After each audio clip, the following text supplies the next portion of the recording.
జబ్బుతో ఉన్న వాళ్ళు కూడా చెప్తున్నా, రోగం వచ్చిన వాళ్ళు కూడా చెప్తున్నా. డాక్టర్ చెప్తాడు చావుకు రెడీ అయిపో అని. డాక్టర్ చెప్తాడు చావుకు రెడీ అయిపో అని. డాక్టర్ చెప్తే 25%. అసలు ప్రవక్త చెప్పాడు వచ్చి ఒక ఆయనకి, ఇది 100కు 100%. ప్రవక్త యెషయా గారు హిజ్కియా గారికి చెప్పాడు, కన్ఫామ్ నీవు బ్రతకవు, మరణమగుచున్నావు కనుక నీ ఇల్లు చక్కబెట్టుకో అన్నాడు. అమ్మో, ప్రవక్త అంతటోడు చెప్పాడు, దేవుడు చెబితేనే ఆయన చెప్పేది, ఇంకెక్కడలేని. అమ్మా ఏడున్నావమ్మా, దా ఒరే పెద్దోడా చిన్నోడా దాన్ని అని, ఒరే మంత్రి ఏడ తిరుగుతున్నారో నువ్వు రా అని ఎవరిని పిలవలా రాజు, ఎవరికి చెప్పుకోలా. ప్రవక్త అలా చెప్పి వెళ్ళాడు, నువ్వు బ్రతకవు, మరణం అవుతున్నావు, ఇల్లు చక్కబెట్టుకో అని చెప్పి ఆ అంతఃపురం దాటి వెళ్ళబోతున్నాడు. ఇంకా పూర్తిగా వెళ్ళక మునిపే గోడ తట్టు ముఖం తిప్పుకొని ఎవరో రాజు అయిన హిజ్కియా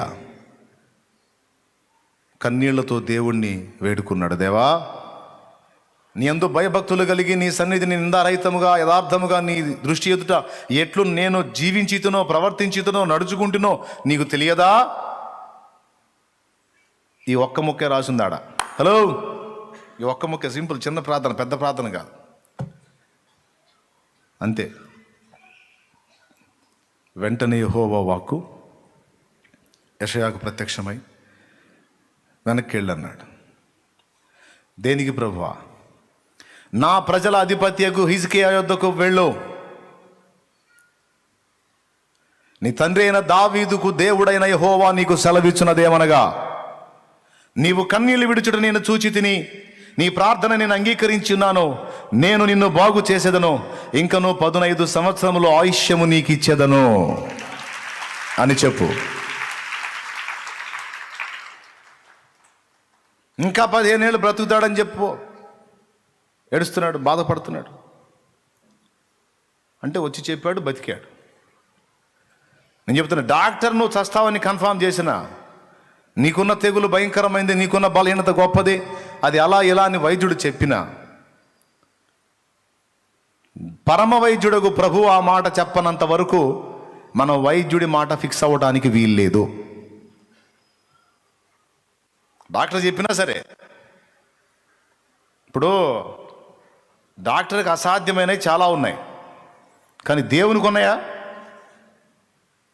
కొంతవరకే వైద్యం చేయగలుగుతాడు వైద్యుడు, కొంతవరకు అవయవాలు బాగు చేయగలుగుతాడు. దాటిందంటే నేను చేయగలిగినంత చేశాను, నీకు అంత దైవాధీనం అంటాడు, వదిలేస్తాడు 2 చేతులు పైకెత్తి.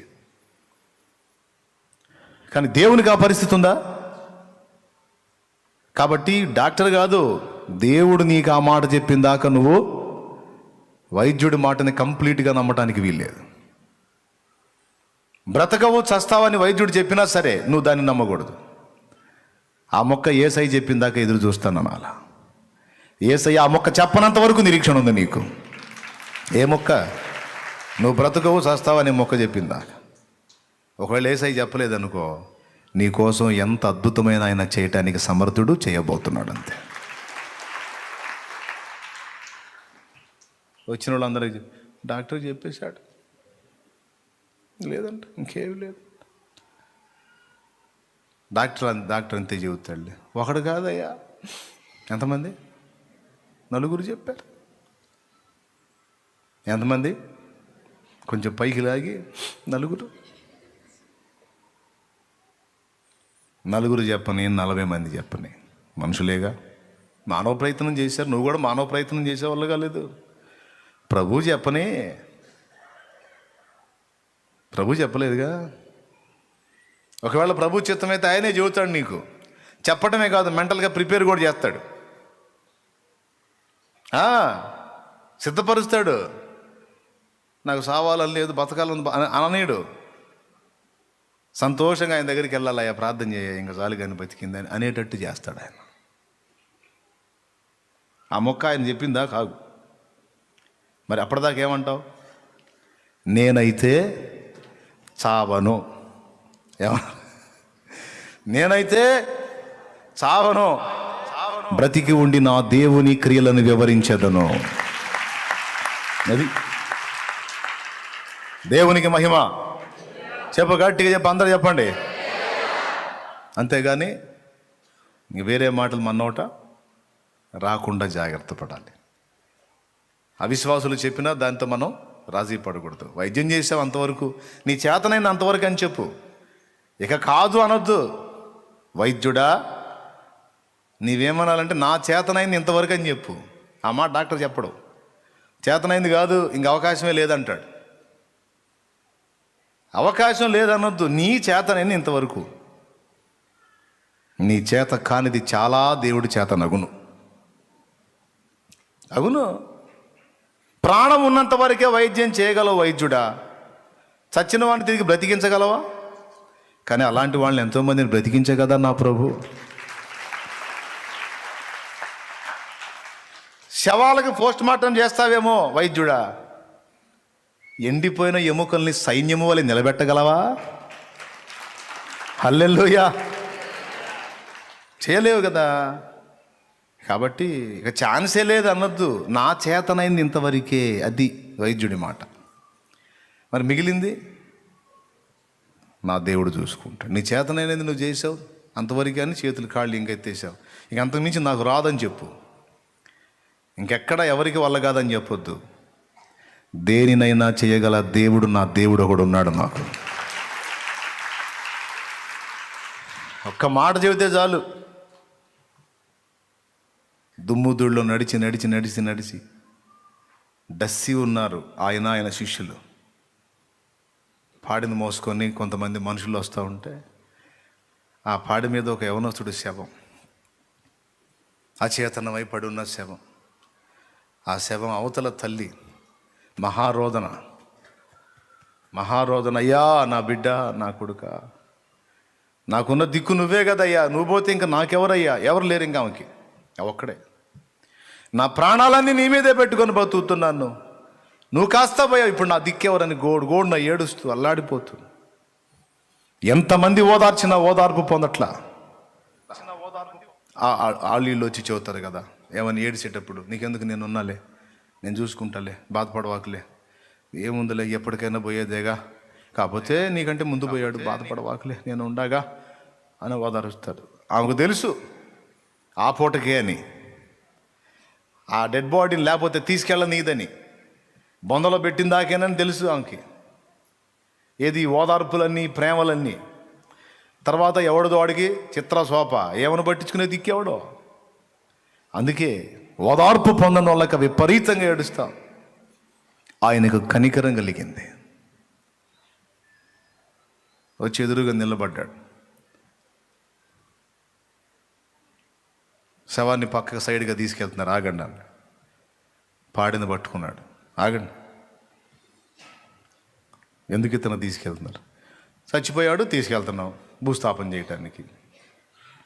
చచ్చినోడికి భూస్థాపన అవసరం. ఇతడు నిద్రించుచున్నాడే కానీ చావలేదు. నిద్రించుచున్నవాడిని ఎందుకు తీసుకెళ్తున్నారు? ఆపండి అని ఏమన్నాడు? చిన్నవాడా నిన్ను లెమ్మనుచున్నాలే అన్నాడు. వాడికి ముక్కులో పైపులు పెట్టలేదు, చెవులో పైపులు పెట్టలేదు, నోట్లో పైపులు పెట్టలేదు, ఎక్కడ ఏం పైపులు పెట్టలే. కాళ్ళు రుద్దలా, చేతులు రుద్దలా. కనీసం ఎలీషా చేసినట్టు డెడ్ బాడీ మీద పార దాచుకొని కనీసం బార్ల బొబ్బు ఉన్న పని కూడా చేయలే యేసయ్య. ఎంత పవర్ఫుల్లో చూడండి. సింపుల్. చిన్నోడా లే, నేను లెమ్మంటున్నాను లే అన్నాడు. ఏలియా చచ్చిన వాడిని బ్రతికించినప్పుడు, ఎలీషా చచ్చిన వాడిని బ్రతికించినప్పుడు వాడి బాడీ మీద వీళ్ళు పండుకొని ఆ చచ్చిపోయిన మృతదేహానికి వెట్ట పుట్టించడానికి ప్రయత్నం చేశారు. ఈ ప్రయత్నాలు ఏవి యేసయ్య చేయలే. యేసయ్య బ్రతికించిన వాళ్ళందరూ మీరు గమనించినట్లయితే, చిన్నవాడా నిన్ను లెమ్మనుచున్నాలే. వాడు దిగ్గును లేచి కూర్చొని కళ్ళు నలుపుకుంటున్నాడు, ఎంత బాగా నిద్ర పట్టింది అన్నట్టు. అందరూ స్టన్ అయిపోయారు. ఇంకెవరికి మాట ఉంటుందండి? ఒకడికి కూడా వాయిస్ లేదు. వెంటనే తల్లిని పిలిచాడు. రా తీసుకో పో. ఇంకేడుపు ఉంటుంది అమ్మకి. కన్నీళ్లు తుడుచుకొని బిడ్డను కౌగిలించుకొని ఆనందం పరవశంలో ఉంటే ఈయన వెళ్ళిపోయాడు. అప్పుడెప్పుడో కాదు, ఈ రోజు కూడా ఎన్నో సాక్ష్యాలు ఆయన కార్యాల్లో. యాయిరు కుమార్తె దగ్గరికి వెళ్ళి ఏమైనా హడావుడి చేశాడా?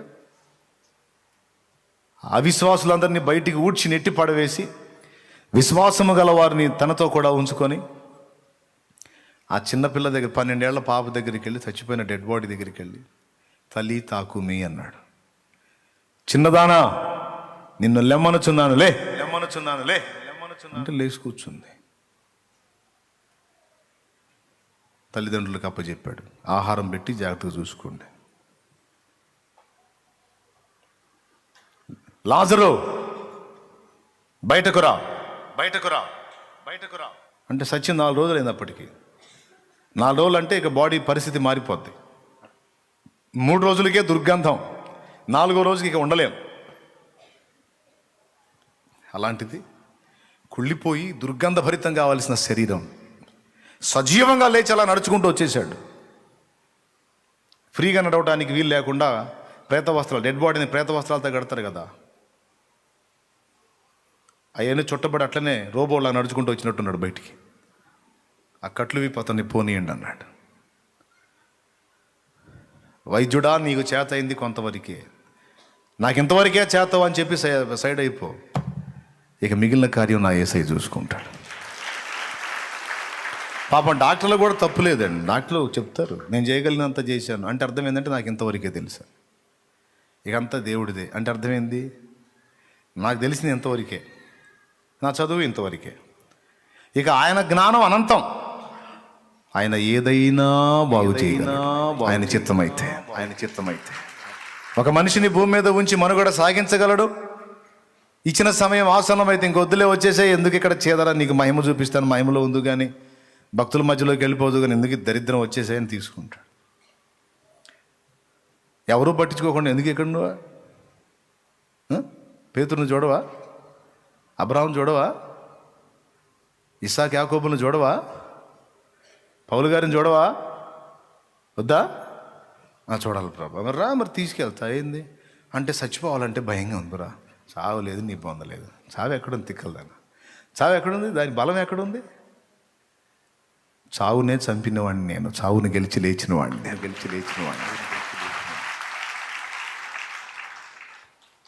ఇక్కడ నువ్వు సేవ చేసే దినాలు సంపూర్తి అయ్యి ఇంకొచ్చేసి నీ పితరులను చూడవా? భక్తులను చూడవా? ఆశ లేదా? ఎందుకు లేదయ్యా, అందరిని చూడాలన్నా. మరి పోదంతా ఏం కాదా ప్రభా, ఏమైందిరా? తీసుకెళ్తాడు. దేవునికి మహిమ. సమయం ఆసన్నం అయితే ఇవ్వాలనుకున్నాడు అనుకో, డాక్టర్ చేతులు ఎత్తేసినా సరే దేవుడేం చేతులు ఎత్తాడు. చెడిపోయిన వాటిని కూడా తిరిగి బాగు చేయగల సమర్థుడు ఆయన. ఓ అబ్బా ఎన్ని సాక్ష్యాలో. నమ్మనోడు నమ్మకపోతే నాకెందుకు, వాగులో పడమని నాకు అనవసరం. నేను చూసా, అనుభవించా, నమ్ముతా అంతే. నువ్వు నమ్మితే నువ్వు చూస్తావు. దేవునికి మహిమ.